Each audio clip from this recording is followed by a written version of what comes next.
اب مشکل یہ ہے کہ جب عقل پہ مہریں لگ جاتی ہیں نا بات سمجھ نہیں آتی. اب آپ کسی کو کہہ دیں کہ بھی میلاد شریف بدعت ہے، وہ کہے گا کافر ہے، وہابی ہے. حالانکہ اس میں لڑائی کی کیا بات ہے؟ لڑائی تو جاہل کرتا ہے نا، اس میں لڑائی کی کیا بات؟ دیکھو نا، سارا دین حضور کے زمانے میں آپ کی زندگی میں مکمل ہو گیا یا ناقص رہ گیا؟ نہیں، آپ دیکھیں حرم میں بیٹھو، سیدھی بات کرو. حضور کی زندگی میں دین مکمل ہو گیا یا کچھ بچ گیا 14 صدی کے مولویوں کے لیے؟ اگر دین مکمل ہو گیا اور حضور نے وضو بھی سکھلا دیا، حتیٰ کہ خلال کرنا بھی سکھلایا کہ انگلیوں کے درمیان میں کیسے خلال کرنا ہے، حضور پاک نے مسح کرنا بھی سکھلایا کہ کیسے آگے سے ہاتھ لے جانے پیچھے اور پھر پیچھے سے آگے لے آنے ہیں. حضور صلی اللہ علیہ وسلم نے نماز میں ہاتھ باندھنا بھی سکھلایا، رکوع بھی سکھلایا، سجود بھی سکھلایا. حضور پاک نے وضو کے فرائض بھی بتلائے، غسل کرنے کا طریقہ بھی سکھلایا. کیوں؟ دین مکمل ہو گیا، حضور کیوں کیسی چیز چھوڑ سکتے ہیں؟ حتیٰ کہ ایک عورت آئی، بی بی عائشہ فرماتی ہے کہ میں حیران ہو گئی کہ وہ آئی، انہوں نے کہا حضور مجھے آپ یہ بتائیں کہ میرے حیض کے دن جب گزر جائیں تو حیض سے پاک ہونے کا غسل کا طریقہ کیا؟ دیکھیں رحمت للعالمین ہے کہ بھئی یہ بھی تو میری امت ہے، میری بیٹی ہے، آخر آپ سے مسئلہ نہیں پوچھے کیسے پوچھے؟ حضور تو ساری امت کے باپ بھی تو ہے، جس میں کروڑوں باپ قربان ہیں. حضور نے فرمایا بیٹی جب تمہارے دن مکمل ہو جائیں، عادت کے پورے ہو جائیں، تو ایک کپاس کا فایا، صاف قسم کی کپاس کا فایا لے کے اس کو اندر رکھ لو تاکہ تسلی ہو جائے دیکھنے کے بعد کہ اس پر خون کا کوئی اثر ہے یا نہیں ہے. وہ کہنے لگی اچھا حضور یہ بتائیں اندر کیسے رکھوں؟ اب اندازہ کریں، بی بی عائشہ فرماتی میں نے پکڑ لیا، کھینچ لیا. انہوں نے کہا اللہ کی بندی تمہیں شرم نہیں آتی حضور سے پوچھو؟ نے کہا کیسے پوچھو؟ میں نے کہا یہ عورتوں کے مسئلے ہیں، مجھ سے پوچھ لو، حضور کی کسی اور بی بی سے پوچھ لو. یعنی جس پیغمبر نے تمہیں غسل جنابت کا اور غسل حیض کا مسئلہ بھی سمجھا دیا ہے، کوئی ایک چیز اللہ کے دین کی نہیں ہے جو حضور نے نہیں سمجھائی. اور جو کہتا ہے کہ حضور نے نہیں سمجھایا ہے مانا وہ منکر نبی ہے، کیونکہ قرآن الیوم اکملت لکم دینکم واتممت علیکم نعمتی ورضیت لکم الاسلام دینا. تو جس مدنی نے مرنے کے احکام بھی سکھلا دیے ہیں، قبر کھودنے کے احکام بھی سکھلا دیے ہیں، کفن ڈالنے کے احکام بھی سکھلا دیے ہیں، دفن کرنے کے احکام بھی سکھلا دیے ہیں، اور اگر جنازے میں لڑکا ہے لڑکی ہے تو اس پر دعا بھی سکھلا دی ہے. صرف میلاد نہیں سکھلایا. خدا کا خوف کرو. اگر یہ دین کا حصہ ہے تو اللہ کے نبی نے کیسے نہیں سکھلایا؟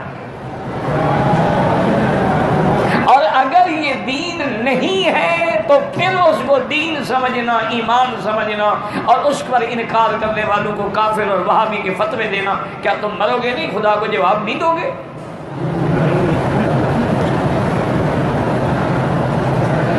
باقی یہ کوئی دلیل نہیں ہوتی کہ کہتے ہو جی ٹھیک ہے، لیکن اگر ہم کرتے ہیں تو کام تو اچھا ہی، اگر مگر سے دین ثابت نہیں ہوتا. تم مغرب کی 3 رکعتوں کے بجائے اگر 4 پڑھ لو تو کیا ہوگا؟ کام تو اچھا ہے نا، نماز پڑھ رہے ہو نا.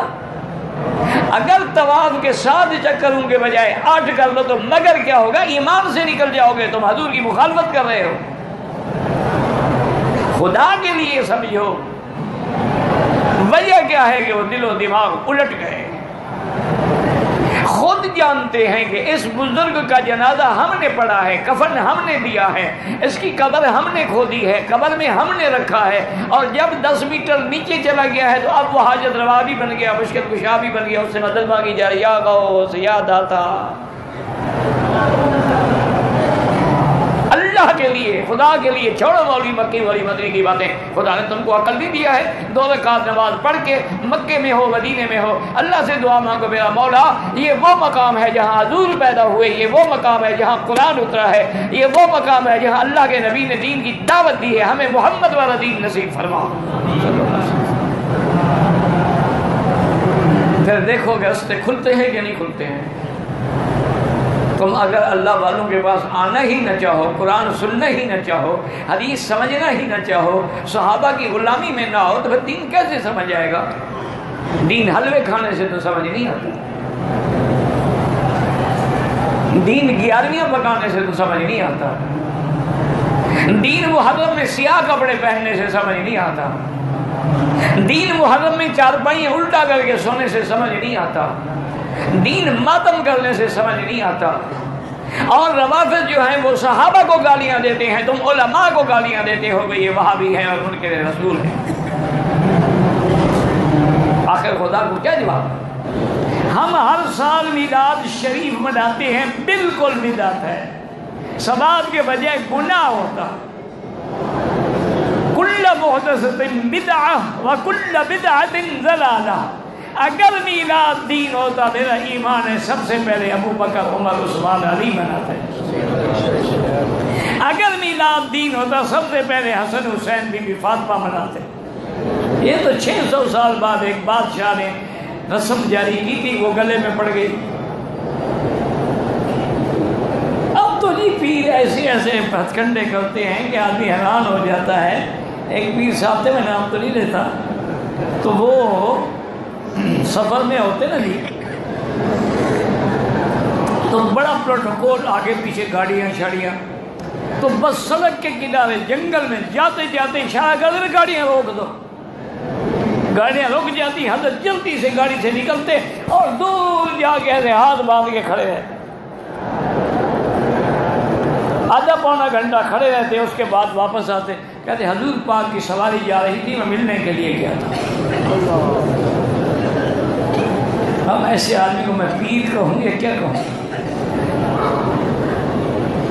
یہ دعویٰ تو کبھی ابو بکر نے بھی نہیں کیا، حضرت عمر، عثمان و علی نے بھی نہیں کیا. صحابہ کی جنگیں ہو گئی، بی بی عائشہ حضرت علی کی جنگ ہو گئی، ہزاروں صحابہ شہید ہو گئے. ان میں سے تو کسی نے کہا کہ حضور آئے تھے فیصلہ کرنے کے لیے، تیرے پاس آ جاتے ہیں، بس 2 دیگیں پکا لو، 2 نعت خواں کھڑے کر دو، وہ بھی داڑھی منڈے، حضور آ جائیں گے. ایک آپ کے پیر نے تو کہا نا کہ حضور نے فرمایا ہوائی جہاز کی ٹکٹ بھی بھیجے. لا حول ولا قوت الا باللہ.